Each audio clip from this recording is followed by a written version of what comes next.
yang baru mungkin nanti ada kesejahteraan khotib yang selama ini memang tidak tersentuh, udah disepakati nanti kita cari, kita hitung untuk diberikan perhatian ya oleh komunitas khotib-khotib se-Jakarta yang mendukung karena catatan rekor saya juga dalam program-program keumatan ya. Jadi kalau memang audiensnya para khotib ya tentunya yang dibicarakan sesuai dengan kekhususannya kira-kira begitu. Tadi saya sampaikan program keumatan kita akan dukung, akan teruskan, tapi umat-umat agama lain juga karena sebagai pemimpin adil juga akan kita perhatikan. Kemudian yang baru mungkin nanti ada kesejahteraan khotib yang selama ini memang tidak tersentuh, udah disepakati nanti kita cari, kita hitung untuk diberikan perhatian ya oleh pemerintah Provinsi Jakarta di 5 tahun ke depan. Saya kira ini akan menguatkan. Karena saya masih ingat dulu pengalaman ya, Kota Bandung tidak pernah dapat adipura. Terus saya bersama para khotib-khotib di Kota Bandung meminta ceramahnya itu tentang kebersihan ya. Itu 2 tahun intensif di pengajian di mana-mana. Hasilnya ternyata targetnya lebih cepat ya mendapatkan adipura itu. Jadi ini adalah contoh nanti setelah terpilih pun mereka-mereka yang bisa mempengaruhi masyarakat ini adalah bagian dari agen pembangunan untuk menyampaikan, memviralkan program-program tentang sekolah gratis, pasar sembako murah, tentang dokter keliling buat lansia dan lain-lain. Kenapa? Karena membangun Jakarta harus berkolaborasi bersama-sama. Saya kira esensinya itu. Terima kasih dukungannya untuk para khotib-khotib. Mudah-mudahan kembali Ridho bisa menang 1 putaran. Ekonomi, pelayanan dasar, infrastruktur, detailnya nggak bisa sekarang tentunya nanti, tapi intinya lebih ke persiapan, latihan, karena pembukaan hanya 4 menit, penutupannya 2 menit, penjawabannya 1 menit, jadi tapi topik banyak gitu ya. Jadi memang tantangan debat itu bagaimana banyak gagasan, banyak teori, tapi waktunya pendek, sehingga tadi lebih banyak pelatihan public speaking yang cepat, tepat, dan menghibur. Kang Emil, apakah nanti para khotib juga akan dimasukkan dalam programnya umroh gratis itu, Kang?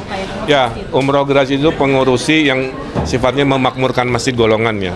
Bisa yang menjaganya marbot, bisa pengurus DKM, dan khotib. Nanti dicari format adilnya lah, karena semua melakukan itu.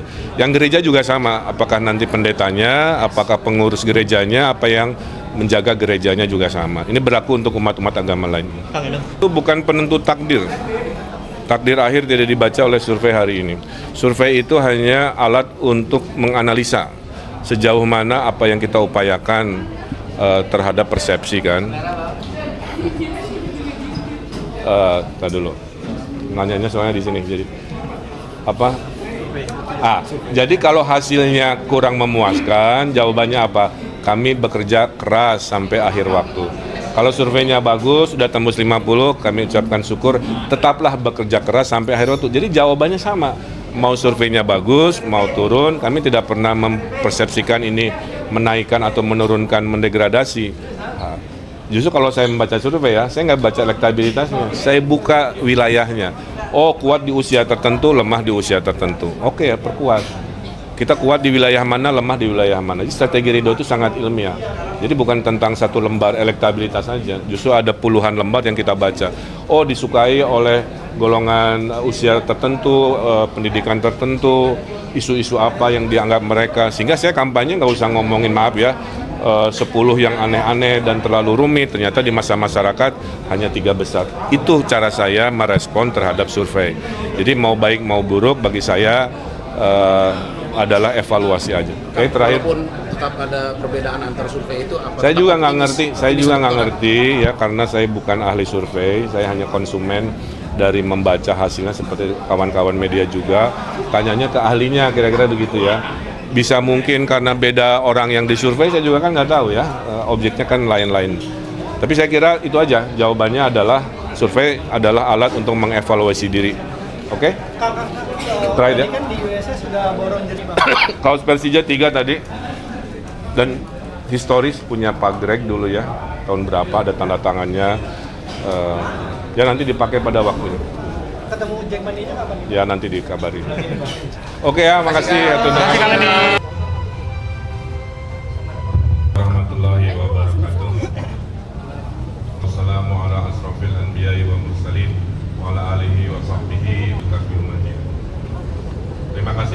Ashraf Ali, silakan acara. Pak Basri Bajo, sahabat saya, anggota DPRD. Karena dari Kuitang pergi ke Cikini, dari Gambir lanjut Sukabumi. Saya datang jauh ke sini hanya untuk bersilaturahmi. Karena calon gubernur Jakarta harus jago pantun. Ya. Tadi saya dengar salamnya kurang keras, padahal ada pantunnya. Daun salam, daun talas, ada kentang, ada nanas.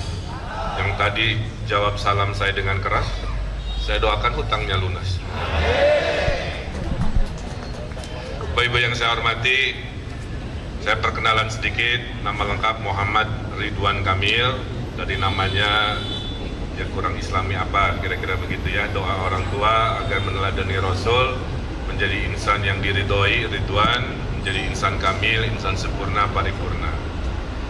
Saya anak kedua dari 5. Cuman kakak dan adik saya namanya beda rumusnya, awalannya akhirannya Zaman. Kakak saya Erwin Muniruzaman, adik saya Erik Komaruzaman, adik saya bungsu LP Nazmuzaman. Saya sendiri Muhammad Ridwan Kamil, jadi nggak nyambung pantunnya. Saya tanya ke Umi saya, kenapa? Apakah saya anak angkat ketemu di angkot? Ternyata yang lain diberi nama orang tua, saya diberi nama oleh kakek saya langsung. Kakek saya adalah sama khotib juga, jadi ini golongan khotib. Kakek saya khotib Kiai Haji Muhyiddin, karena lahir di zaman kolonial, beliau adalah Panglima Hizbullah, Pak. Jadi kakek saya adalah Panglima Perang, membela NKRI, membela Islam dengan perjuangan. Di penjara Belanda 2 kali, Pak, ya. Bersama santri-santri. Putra keduanya, Panglima santrinya Sahid, Pak, gugur di ujung Berung Bandung saat kolonial. Saat DITI kami disuruh gabung, kakek saya nggak mau. Ya. Kemudian zaman PKI, paman saya dibunuh oleh PKI, Pak. Jadi keluarga Ridwan Kamil itu sudah berkorban nyawa, berkorban kemerdekaan demi NKRI. Wasiatnya cuma 2, jaga agama, bela negara. Nah sekarang cucunya sedang bertakdir untuk memimpin, mudah-mudahan diberkahi, dan tidak ada perjuangan tentunya keberhasilan tanpa kemenangan. Saya titip kepada para kiai, sampaikan apa adanya, nasab saya seperti apa, kemudian juga program-programnya. Insya Allah khotib-khotib semua kalau terpilih saya akan perhatikan ya, dalam bentuk kesejahteraan nanti kami hitung, kami komitmenkan. Kenapa? Waktu saya wali kota Bandung, kota saya kotor. Saya minta khotib ceramah 2 tahun, Anadofatu Minal Iman dan ayat-ayat lainnya, Pak. Target 3 tahun Adipura, tahun 1,5, tahun kedua udah dapat Adipura. Itu Pak Kiai Haji Miftah Farid bikin panduan buku saku isinya ayat-ayat tentang kebersihan. Ini juga sama, selama 5 tahun Bapak tidak akan saya tinggalkan. Kalau sudah menang, Bapak adalah mitra kami menyampaikan pesan-pesan kepada masyarakat. Ya. Urusan banjir, urusan polusi, urusan kemacetan pasti diurus. Tapi nanti ada pendidikan gratis buat anak cucu Bapak di swasta, tidak hanya di negeri. Ya, ada program 200 juta per RW, pengurusi masjid, masuk khotib nanti diatur, pergi umroh dan haji kita atur juga. Kita dahulukan jadi petugas haji tahunan, nanti kita atur seadil-adilnya ya. Program makin mengaji tentunya yang baik juga kita lanjutkan. Karena buta huruf Al-Quran masih tinggi, Pak. Ya, jadi jangan hanya main HP, dunia yang tidak akan pernah berhenti. Waktu jadi gubernur, Pak, saya ada program namanya Satu Desa Satu Hafiz Quran, namanya Sadesa. 5.300 desa di Jawa Barat, di 5 tahun saya semua sudah punya penghafal Quran 30 juz. Karena berdakwah dengan kekuasaan, itulah tugas Umar. Atiullah wa atiur Rasul wa ulil alim minkum. Nah, saya mudah-mudahan masuk golongan yang ditaati sebagai pemimpin, kan kira-kira begitu. Terakhir, ibu saya memberi 5 nasihat. Ya. Anakku, pemimpin itu kekuasaan hanya sementara. Ya. Namkulillahumma malikal mulki, tutimu kamang tasya wa tangziu mukami mantasya. Artinya karena sementara jangan sombong. Yang kedua, niatkan kekuasaan untuk ibadah. Makanya saya ibadah, Pak. Jadi saya tenang karena ada tujuan, bukan ngejar popularitas buat ngejar kaya. Wa ma khalaqtul jinna wal insa illa liya'budun. Yang ketiga, anakku, kekuasaan harus bermanfaat, bukan pencitraan buat duduk di meja, tapi ke lapangan cari solusi, bikin tanda tangan, menggratiskan sekolah, membayari dokter nanti ke lansia-lansia di kampung-kampung dan lain sebagainya. Karena harus jadi khairun nas anfa'uhum linnas. Yang keempat, pemimpin harus adil. Bapak saya urus, Muslim saya urus, yang Kristiani harus saya urus juga, karena pemimpin harus adil.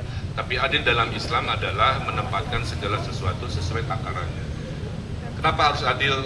Karena tegaknya sebuah negara, 4 perkara: ilmunya para ulama, adilnya pemimpin, dermawannya orang kaya, amin, dan didoanya para duafa. Kelima, kata ibu saya, kalau kamu jadi pemimpin, dahulukan duafa dan fakir miskin. Di surat Al-Maun, ara'aital ladzi yukadzibu bidin fadzalika allazi yadul yatim wa la yahudu ala tu'amil miskin. Supaya saya nggak jadi golongan pendusta agama. Jadi gubernur, rajin sholat, rajin ngaji, tapi yang miskin banyak, saya pendusta juga. Itu Pak, kira-kira ya syariatnya dari khotib di Jumat ya. Karena sekarang ada khotib-khotib bilang, pilihlah pemimpin yang orang Jakarta Baru, orang keras Pak, harus terdengar sampai Mekah. Ya, Jakarta Baru.